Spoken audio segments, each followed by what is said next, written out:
Hola, Grupo 411. Los saludo fraternalmente. Espero que todo te salga bien en tus planes, en tus trabajos, personal, en la escuela. Comentarte algo básico, muy básico, que no hay que cerrar las puertas, hay que seguir trabajando y que no te rindas en caso de que no hayas podido entregar tus reportes. Ahorita vamos por el cuarto reporte reflexivo. Y las lecturas que se están dejando, si te das cuenta, pues primero se parte del siglo XVIII. Danton, la película que vimos, acuérdate, es el fracaso de la Revolución Francesa, el, el darnos cuenta de que no le fue sencillo inaugurar una flamante república al, en Francia, y que desde una regresión, pues puede decirse medieval, pero en forma de guillotina, pues se impuso una república a costa de miles de cabezas tiradas, guillotinadas en Francia, ¿no?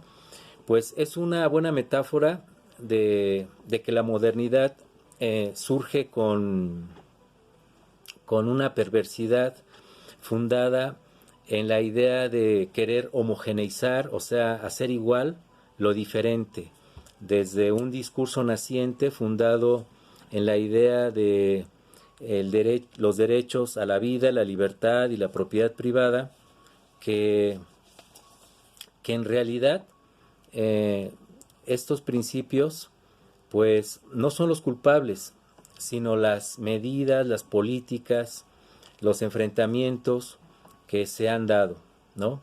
Tenemos con Antonio Escotado una buena explicación que hay una tensión entre la libertad y la seguridad.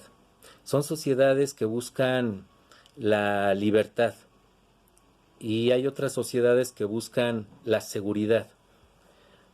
Parece ser que esta república fallida que se da en Francia, eh, observamos que hay en este conflicto por inaugurar una república que efectivamente se buscan seguridades, se buscan la recuperación y la defensa de los derechos, pero hay una tensión con la idea de libertad, donde no puedes practicarla porque hay una organización política que ya no te permite la libertad de pensamiento, la libertad de disentir, y chocan dos proyectos, ¿no?, entre libertad y seguridad.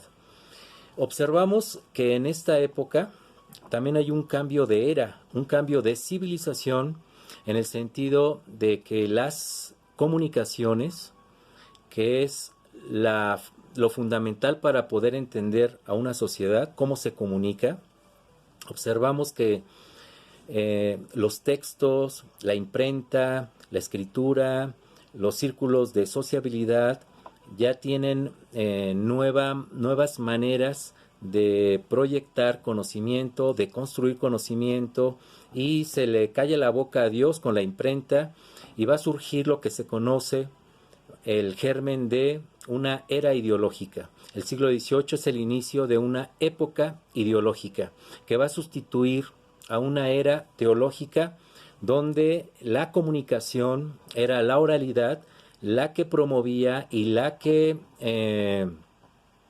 autorizaba hablar y hablar de Dios, de reproducir los mitos. Es una sociedad que conmemora, ¿sí? Y en cambio la del siglo XVIII en adelante es una sociedad que se basa en el culto a la novedad, al tiempo nuevo, al progreso, y pasamos entonces de una era del taller a la fábrica, una era de la oralidad a la escritura. Se da una revolución en el acto de leer. Pasamos de una lectura en el siglo XVIII, una lectura pública y en voz alta a una lectura en silencio y en privado. Esto va a generar y va a impulsar la idea de individualidad que no surge en el siglo XVIII, ¿eh? O sea, la idea de un individuo y, las, y la identidad distinta a la comunidad no se da en el siglo XVIII. Observamos que esto tiene también raíces medievales desde el siglo XII, cuando desde el triunfo del purgatorio, que va a hacer que triunfe la idea de culpa, ¿sí? Y que te hagas una introspección acerca de que tú no eres igual que los demás y tienes tu propia carga de culpas que te hace ser diferente a los demás y de tener una responsabilidad con Dios. Pero ahora la responsabilidad es con el Estado. Entonces, la idea de individualidad no le prendió fuego el siglo XVIII, sino tiene raíces medievales.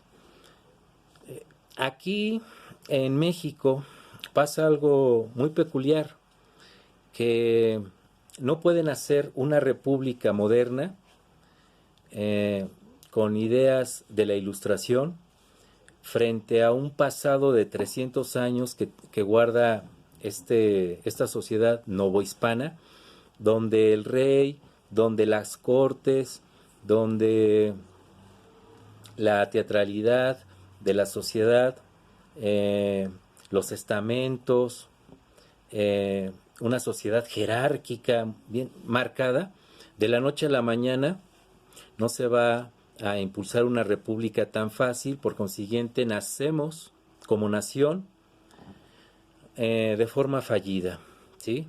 Acuérdate que esta nación, con la independencia de 1821, pues nace una monarquía moderada, ¿no? Entre comillas, donde las élites se disputan el poder, entre comillas, el poder político y el poder económico, y pues se vuelve un botín. Este país, como siempre, nace endeudado, ¿sí? Por eso yo dudo mucho de la independencia, jamás la doy por dada, ¿no? Hasta los años 30 Estados Unidos le va a dar el visto bueno, ¿no? Pero en fin, lo que quiero remarcar es que en este cambio de era, de una sociedad que conmemora a una sociedad que le da peso a la novedad, es una sociedad donde se va a generar una serie de cambios en el imaginario, y esta civilización, entendida así, va a encargarse de reprimir viejas formas de comportamiento que se daban en la época de la Nueva España. Cuando se habla de civilización, también lleva implícito la idea de la represión de la violencia. La historia de la civilización, hay un autor que se llama Norbert Elias. La civilización también es la historia de la represión de la violencia. Y en este régimen moderno, donde debe haber acuerdos, debe haber leyes, debe haber un respeto a las normas, a las reglas, ¿no? A las constituciones. Aquí quiero enfatizar, pasamos de una sociedad bíblica a una sociedad constitucional, a una sociedad que todavía se rige por el criterio de la norma bíblica a la norma jurídica. Pero esta norma jurídica, pues le va a costar trabajo a esta cultura en México de instituirse. Eh, yo opino que todavía somos una sociedad prejurídica. Obsérvalo en la actualidad. Si fuéramos una sociedad jurídica, no tendríamos por qué hacer una consulta para ver si se aplica la ley en contra de un presidente corrupto, como lo está haciendo este señor para generar otro tipo de intereses. No quiero meterme en este lío, pero una sociedad jurídica pues no lo piensa y no le pide la opinión a los demás, simplemente se aplica y punto, ¿no? Es una sociedad, unos autores la llaman aquí en México, son repúblicas abortadas, ¿no? Repúblicas fallidas en América Latina. Comentarte también que en este cambio de era entre el siglo XVIII y siglo XIX, pues hay una noción del tiempo que también va cambiando. Es el tiempo de la campana, al tiempo del reloj mecánico. Es una sociedad donde se empieza a generar el mito de que hay conceptos como el de revolución que generan la idea de que puede generar cambios explosivos y para siempre, como una especie de que la historia la pueden hacer las revoluciones, ¿no? Como una especie de tiempo que se acelera. Esta idea de que la historia puede acelerarse, pues es completamente del siglo XVIII, ¿no? Y se impulsa en el siglo XIX. Entonces, es una fe en el progreso que sustituye a la fe a Dios, ¿no? A los destinos otorgados por Dios. Se observa entonces que esta fe continúa, pero con apellidos diferentes, ¿no? De la fe en Dios a la fe en el progreso. Finalmente son abstractos, o sea, el triunfo de estos abstractos novedosos como el progreso, la libertad, la justicia, generan la idea de que tú creas que porque tú elegiste a un gobernante, pues te va a proteger, etcétera, ¿no? Es exactamente lo mismo en el mundo medieval, donde tú creías que los reyes los envió Dios para gobernar. Pues exactamente aquí se trata de que el Estado te eduque.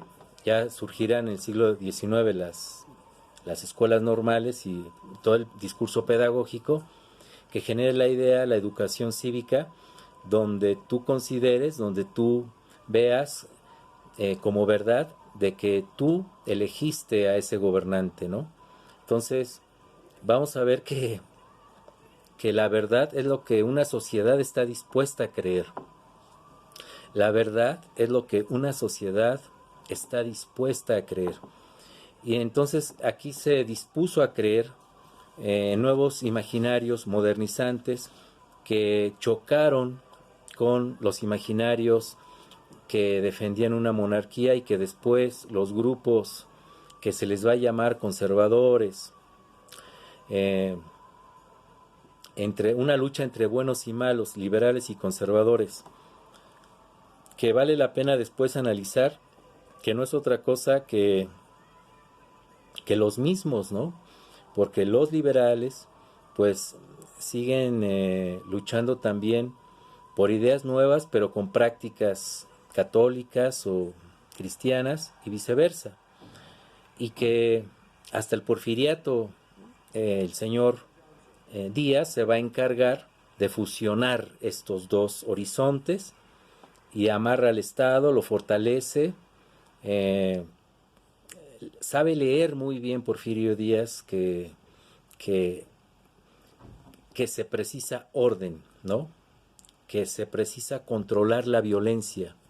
Supo leer muy bien lo que se necesita una civilización como la mexicana para fusionar dos horizontes. Y esto nos los hace saber Edmundo Gorman en un libro magistral que después te voy a comentar. México, el tramo de su historia, se llama el libro. Bueno, quiero pues despedirme en esta noche, y hay una conferencia que por favor ya te mandé al grupo de WhatsApp. Haces tu reporte, vamos a hacer los comentarios pertinentes en este futuro inmediato, ¿no? Unos días. Pues saludarte 411 y que te pongas al corriente, que no pierdas tu semestre, que estamos en un buen tiempo. Pues buenas noches.